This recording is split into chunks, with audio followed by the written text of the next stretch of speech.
আমার ঘর বাড়ি ভাসাই আনিল নিষ্ঠুরে বন্যায়, আমার ঘর বাড়ি ভাসাই আনিল নিষ্ঠুরে বন্যায়। ভারতের আমাদের ব্যাপারে ভারতের ভূমিকা, সে ভূমিকা হচ্ছে ওরা আমাদেরকে মেরে ফেলতে চায়, ওরা আমাদেরকে পানিতে মারবে, ওরা আমাদেরকে ভাতে মারবে, ওরা আমাদেরকে শেষ করে দেবে, স্বাধীনতাকে বিপন্ন করে দেবে।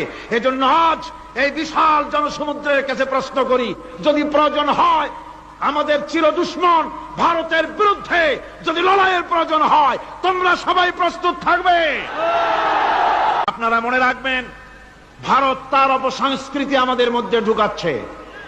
বাংলাদেশের মধ্যে মঙ্গল প্রদীপ দিয়ে অনুষ্ঠান শুরু হয়ে গিয়েছে, মঙ্গল প্রদীপ দিয়ে অনুষ্ঠান শুরু করা হচ্ছে। তারপরে নববর্ষ উদযাপনের জন্য হিন্দুয়ানি কায়দায় উদযাপন করা হচ্ছে। সাব গেমস শুরু করা হলো।